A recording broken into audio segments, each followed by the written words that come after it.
Alors le Covid, ça a été vraiment un moment très particulier.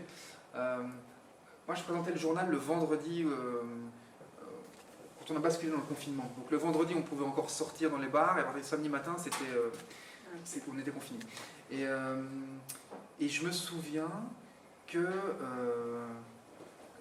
le vendredi soir, je dis une phrase du style voilà, il vous reste plus que quelques heures pour aller boire un dernier verre, après c'est le confinement, etc., on ne pourra plus sortir.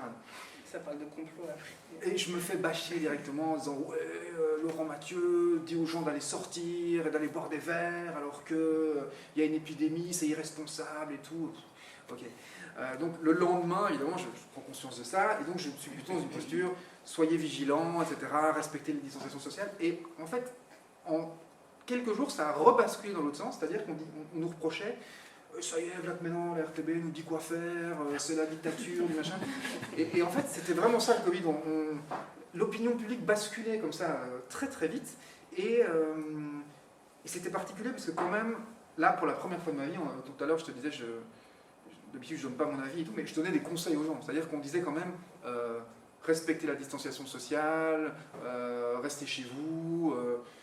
Alors, c'est ce que les experts disaient et c'est ce qu'il fallait faire, évidemment, pour limiter l'impact de l'épidémie, mais on sortait un peu de notre rôle, enfin tu vois, je dis jamais aux gens ce qu'ils doivent faire d'habitude au JT.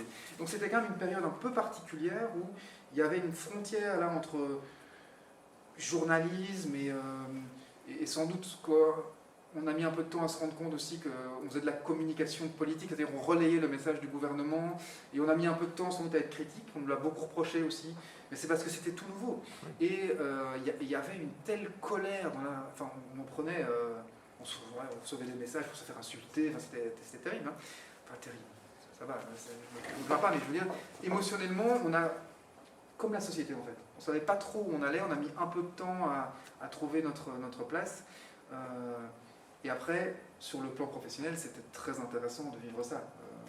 Moi, je suis allé dans des services d'urgence aussi faire des reportages. Et en fait, au tout début, c'était hallucinant. Je me souviens, on a tourné dans un service d'urgence au tout début. Il y avait les malades du Covid qui arrivaient et tout. On n'avait pas de masque. C'était le moment où il n'y avait pas de masque, donc on ne savait pas soi-disant s'il fallait en porter ou pas, etc. On tournait tout sans masque et tout ça. Enfin, c'était... Voilà. Ça paraît complètement irresponsable aujourd'hui. Mais c'était intéressant d'avoir vécu sur le terrain et de se rendre compte que c'était comme ça. Et que même dans les services d'urgence, il n'y avait pas de masque. Donc voilà, professionnellement, c'était très intéressant, même si c'était tragique évidemment pour la société.